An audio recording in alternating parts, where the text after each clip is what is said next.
Hello, everyone. Welcome to the Newsbrowse News Broadcast.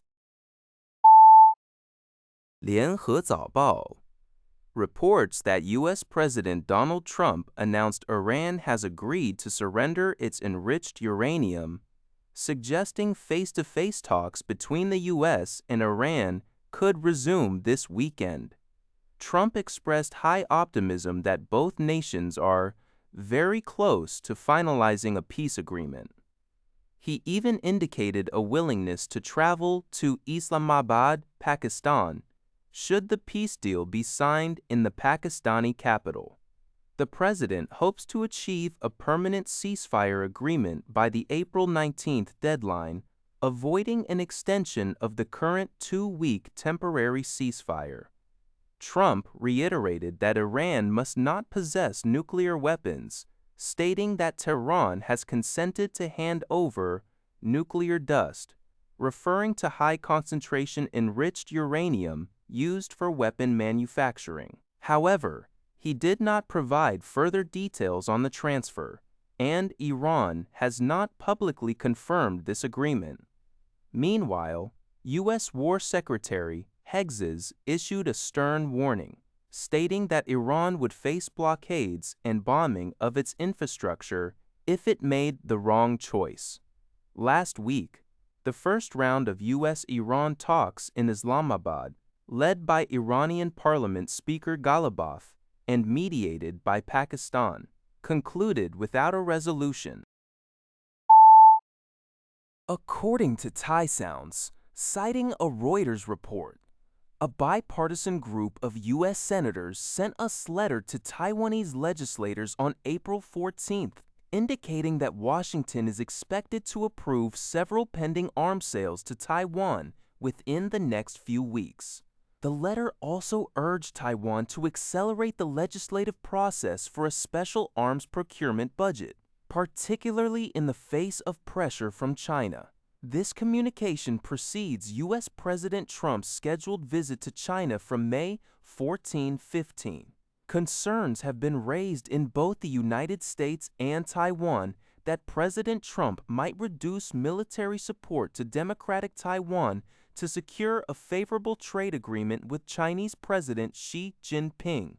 The senators, including Jane Shaheen, Jackie Rosen, Tom Tillis, and John Curtis, emphasized the importance of not only acquiring U.S. equipment, but also enhancing Taiwan's domestic production of asymmetric warfare capabilities. Despite Xi Jinping reportedly urging caution on arms sales to Taiwan in February, the Trump administration announced an $11 billion arms deal last December and a potentially record-breaking $14 billion sale, including advanced interceptor missiles, could be approved after Trump's upcoming meeting with Xi Jinping.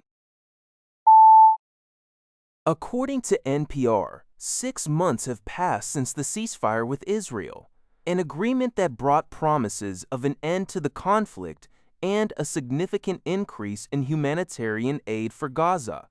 However, residents on the ground report a stark reality. Recovery efforts have not even commenced. Despite initial hopes for rebuilding and renewed stability, the situation in Gaza remains stagnant. The promised surge of aid has seemingly failed to materialize in a way that impacts the lives of ordinary citizens, who continue to wait for the vital steps towards normalcy and reconstruction to begin. This lack of progress highlights ongoing challenges in implementing and sustaining post-conflict recovery in the region. U.S. President Donald Trump indicated on April 16th that a second round of talks with Iran, aimed at ending the conflict, could take place this weekend. Trump also stated that he would consider visiting Pakistan himself if an agreement with Iran is successfully reached.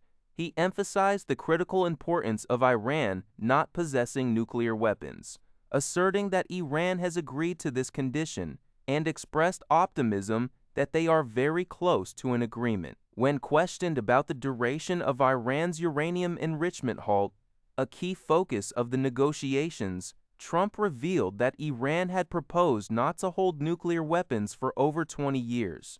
Separately, President Trump announced on the same day that Israel and Lebanon had agreed to a 10-day ceasefire, effective from 6 a.m. JST on April 17th. He added that Israeli Prime Minister Netanyahu and Lebanese President Altman are scheduled to hold a summit at the White House. This development follows continued Israeli attacks on Hezbollah, a pro-Iran organization in Lebanon, even after the initial US-Iran ceasefire, which had drawn strong condemnation from Iran. Mura Haas Tele do Ba is NNN.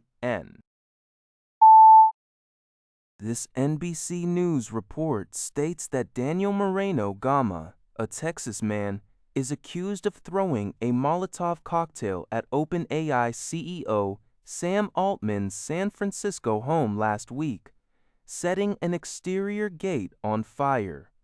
Federal prosecutors say he later threatened to burn down OpenAI's headquarters and kill people inside.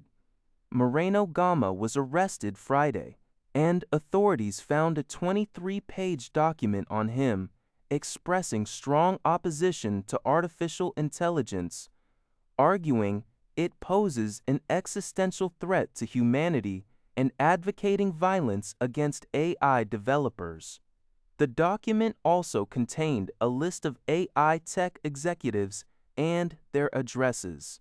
Altman, in a blog post, acknowledged that fear and anxiety about AI is justified, but urged a de-escalation of rhetoric and tactics, emphasizing the need for fewer literal and figurative explosions. Advocacy groups also condemned the violence. Moreno Gama faces federal charges for possession of an unregistered firearm and destruction of property by explosives. That's all for this video. Thank you for watching. See you in the next video.